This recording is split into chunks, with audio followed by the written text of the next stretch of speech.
안녕하십니까.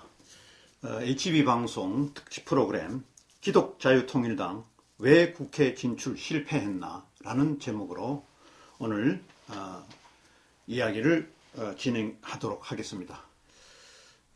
지난해 저희들 HB방송에서 한반도 기독설전에서 교회공강연구원장 이효상 원장과 토론한 바가 있습니다만은 당시에 우리가 기독당이 120만 표나 150만 표 사이를 얻어서 비례 국회의원 당선자가 3명에서 5명까지는 내다 볼 수 있다는 추측을 하였습니다만은 막상 요번에 선거를 해본 결과 51만 3,159표를 얻어서 1.83%로 투표해서 한 명도 진출하지 못한 결과를 낳게 됐습니다. 한 80만 표를 초과해야 한 2명이라도 국회의원을 배출을 하는데 이번에 어떻게 된 판인지 여러 가지 원인이 있겠습니다만은 20대에 4년 전에 20대에 62만 6,853표를 얻어서 2.63%로 그때 투표 비율을 받았는데 비하면은 상당히 이번에는 굉장히 부진했습니다. 광화문 집회의 여세를 몰아서 굉장히 이번에는 가능하리라고 예측했습니다만은 여러 가지 원인이 있겠지만은 이것이 결국은 한 5가지 원인으로 나누어 볼 수 있습니다.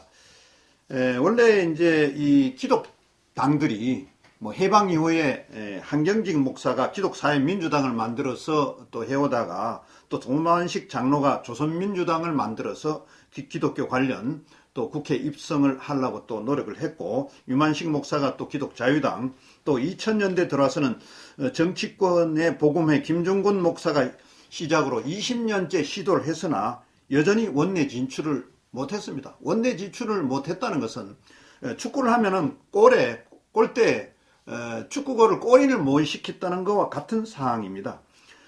지금 또 정치권에서는 교회가 일부 무시되고 있는 상황입니다. 코로나19에서도 본 바와 같이 교회를 집중적으로 제재하는 그런 사태가 와서 교단장들이 나서고 무리하게 종교에 제재를 가하지 마라 하는 그런 발표도 하고 그런 사례가 있습니다만은 여러 가지 원인 중에서 한 5가지를 짚어볼 수가 있는데 그 5가지 중에 첫째 폐인의 원인이 정광훈 목사가 구속됐다는 것입니다. 광화문 집회를 주도해온 정광훈 목사는 4년 전에도 기독당을 해서 득표를 많이 얻었는데 불과하면은 이번에는 전 목사가 구속됨으로 해서 중추적인 역할을 할 지도자가 상실되었다는 그런 이야기가 첫째 문제점으로 대두되고 있습니다. 물론 근래에 지난 월요일 날 그동안 집회를 문제 삼아가 구속되었다가 보석금 5천만 원을 지불하고 월요일 날 석방된 바가 있습니다만은 전 목사께서도 지금 석방되면서 자기를 감금을 해서 선거 조작을 이렇게 운운하기도 하였습니다만은 어찌됐든 간에 정광훈 목사가 구속된 것이 첫 번째 진출하게 되지 못한 원인 중에 하나다 이렇게 보고 있습니다. 둘째는 뭐냐 하면은 코로나19로 집회에 제재가 가해졌다. 집회 세력들이 해산되었다는 것입니다. 분산됨으로 해서 광화문 집회 세력들이 흩어짐으로 해서 집중력이 떨어진 거죠. 결국 정광훈 목사의 구속과 코로나19 사태로 인해서 이런 것이 여러 가지 상황이 광화문 집회 세력들이 분산됨으로 해서 여기에 폐인이 생겼다는 거죠. 세 번째는 처음부터 문제시 되어 왔어요. 처음부터 문제시 되어 온 것은 가장 큰 것은 뭐냐 하면은 정교분리의 벽입니다. 정교분리의 벽이 타파가 되어야 되는데 상당히 이거를 타파하려고 기독자유당에서는 상당히 홍보도 하고 많이 알리고 했습니다. 이건 일제시대 때부터 일본 사람들이 정치의 개입을 못 시키기 위해서 이런 종교에 대해서 특별한 과감한 제재 조치를 자꾸 해내려 오던 것이 지금까지 관성화돼서 관리화돼서 그렇게 인식하는 사람들이 많다는 것으로 이렇게 한 것이 그것이 정교분리 벽 타파가 안 됐다는 것이 세 번째 실패 원인입니다. 네 번째는 가장 중요한 게 정강훈 목사가 구속됨으로 해서 그 대신 역할을 맡아줄 그 대역자가 없었다는 거죠. 대역자가 있어야 되는데 대역할 만한 인물이 없었다는 거죠. 물론 김문수 또 전 지사나 또 그 당수 고영일 당수 등 해서 여러분이 있습니다. 김승규 장로 등 여러분이 있는데 이제 정강훈 목사를 대역할 제2의 전 목사가 없었다는 것이 이것이 가장 큰 진출에 있어서 걸림돌이 되었다고 봅니다.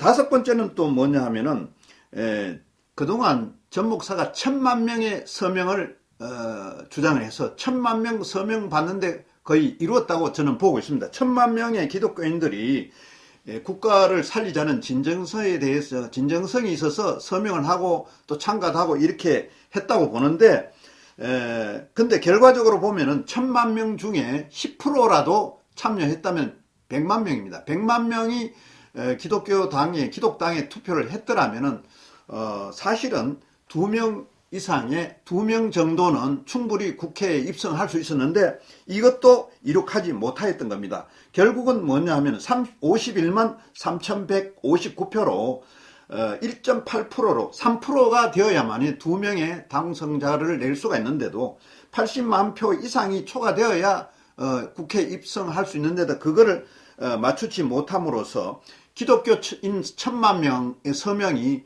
사실 진정성이 없다는 것이 이게 문제가 된 것입니다. 이 5가지 부분이 결국 문제가 되어서 기독자유통일당이 국회에 진출하는데 실패를 했다 이렇게 보고 있습니다.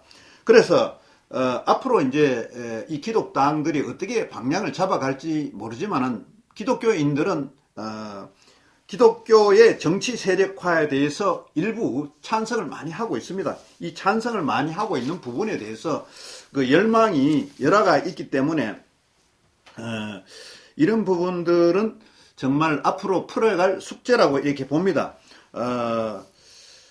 그래서 이 자유민주주의 결국은 자유시장 경제, 자유민주주의 또 자유민주주의에 의한 통일 등을 주장을 해서 우파 세력을 결집해서 이것을 뚫고 나가야 되는데 결국 가장 중요한 것은 그 자리에 정강훈 목사가 없었다는 겁니다. 결국 정강훈 목사는 선거가 끝나고 15일 선거면 선거 끝나고 주일을 지나서 20날 월요일 날 결국 석방이 되었습니다만은 이런 부분들이 결국 패인의 원인이 되었다고 봅니다.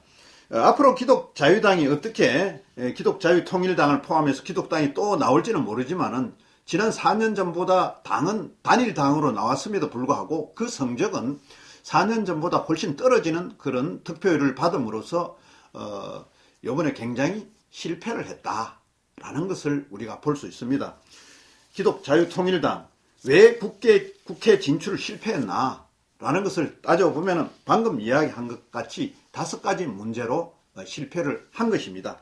이렇게 HB 방송은 분석을 하고 있습니다. 앞으로 더 이 기독자유통일당, 특히 이제 기독당이 추스려서 앞으로 4년 후에는 또 어떤 결과가 나올지 모르지만은 기독교인들의 열망에 맞는 기독당이 되었으면 하는 그런 바람직한 생각에서 지금 특집으로 시청자 여러분들께 간략하게 HB 방송이 보는 패인 원인을 분석해서 여러분들에 리포트하고 있습니다. 이상은 HB 방송에서 기독자유통일당 왜 국회 진출 실패했나는 그런 제목으로 말씀을 드렸습니다. 여기는 HB 방송입니다. 감사합니다.